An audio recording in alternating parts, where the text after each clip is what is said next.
Hi everybody, welcome to the screencast for week 3 in your EMT cohort.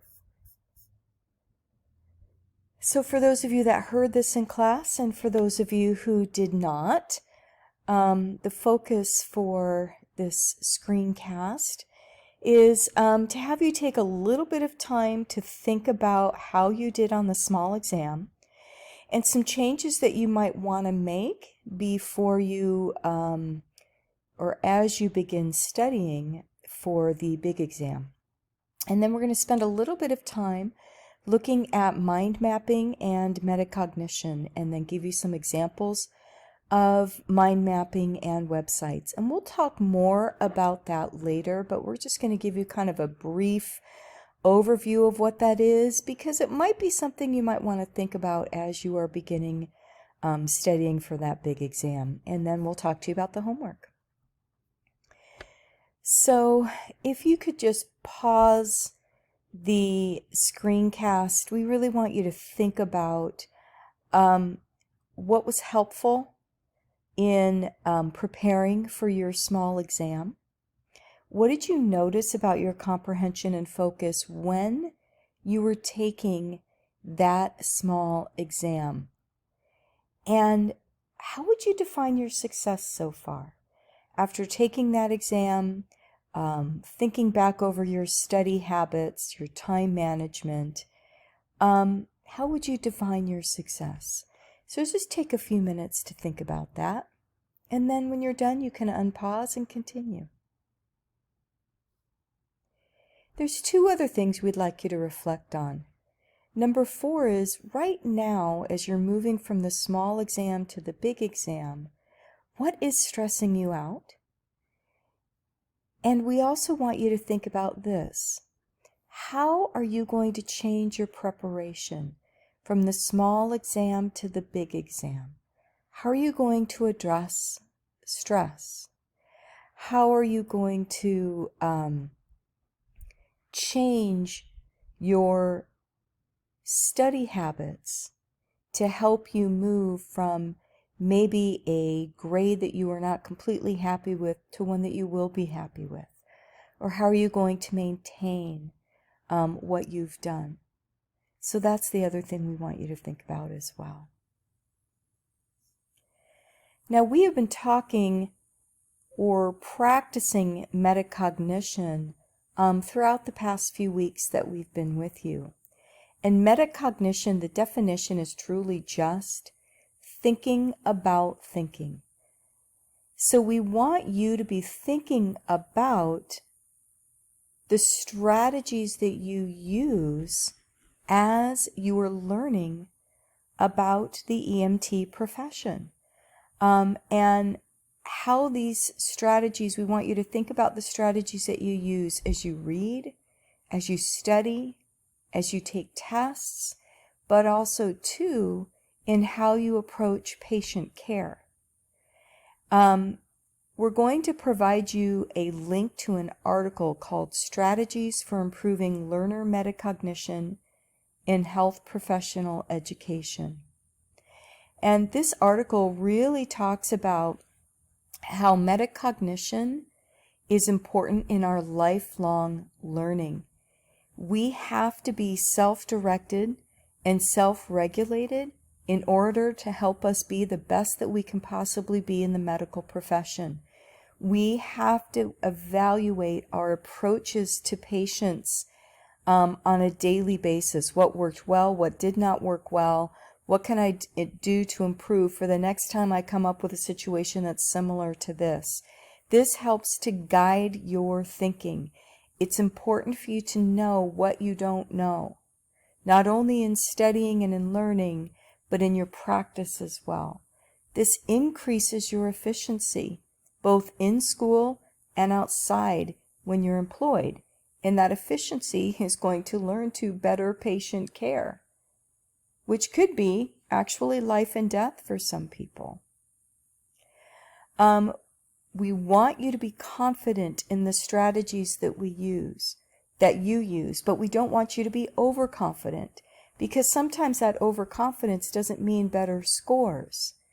We want you to think about what you're doing, Be confident in what you're doing, but always be open to make changes regarding study strategies and anything else.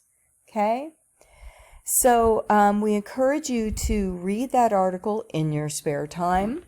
But more importantly, we really want you to think about your habits and reflecting on that lifelong learning and metacognition.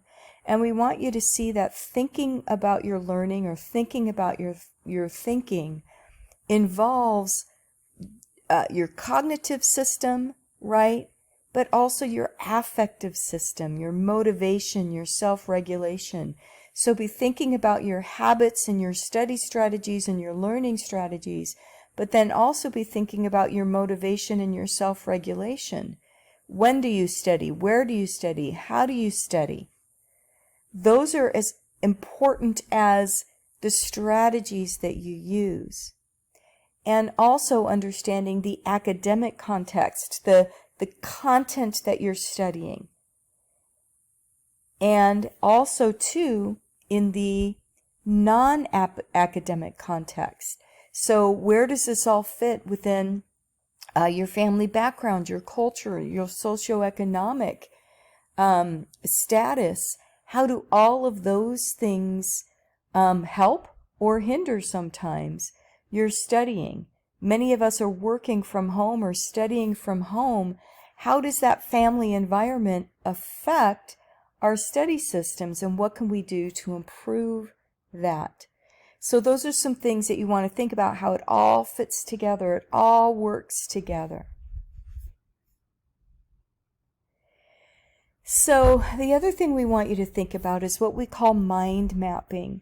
And this is trying to use graphic illustration that helps you think more than just linearly, but helps you think more conceptually. And it allows your brain to critically think and problem solve. And mind mapping is done a lot in the health sciences. Nurses do it for patient care. It also helps you to build an understanding of the subject areas that you need to, and to show your thinking about a subject. And it does that in using words, images, colors, and branches. And I'm going to show you some examples in a minute. But this also helps you to synthesize, to think about how all of the parts are connected to create a whole.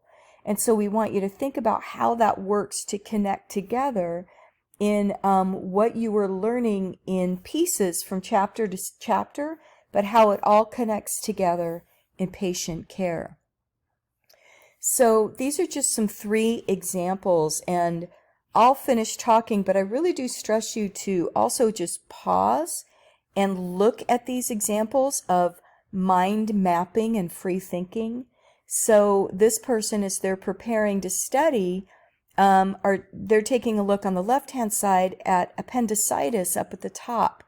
What are complications of appendicitis, right? What are the symptoms? What are the signs? What are the tests that you do to test for that? What are the risk factors? And then what happens when you have complications from appendicitis?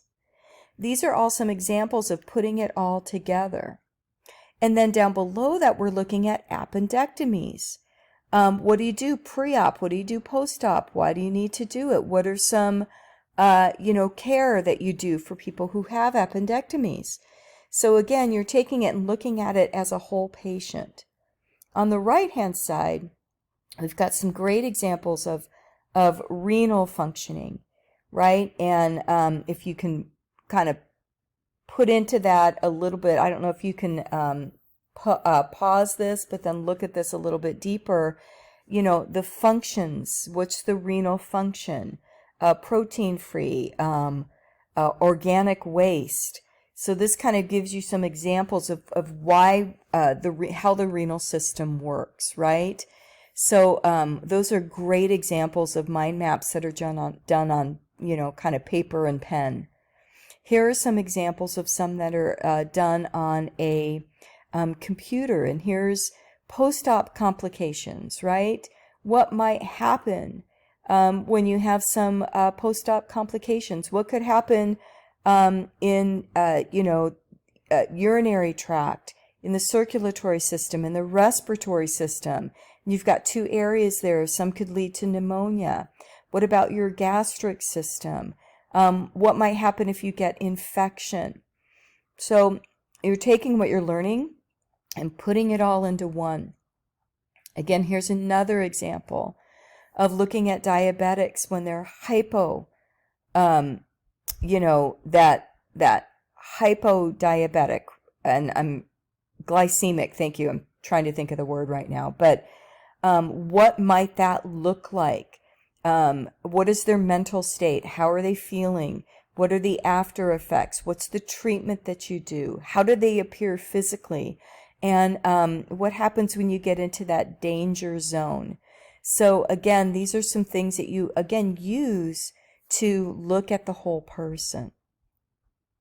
So for this week, we want you to be thinking about your exam preparation and how you are going to use your time, your summaries, your resources, your notes, your annotations, maybe doing some mind mapping to take you from the small exam to the big exam. Use those test-taking tips that Professor Bader has shared with you. How are you going to incorporate those tips into your studying plan? We want you to think about and create a really coherent plan as you approach this next week. We're going to be sending you an email. Well, you will have gotten the email with this, but we want you to email us back. How are you going to study this week? How are you going to approach it? And we're going to give you some tips and some strategies on how to relax as well. So take care. We know you've got this, and good luck.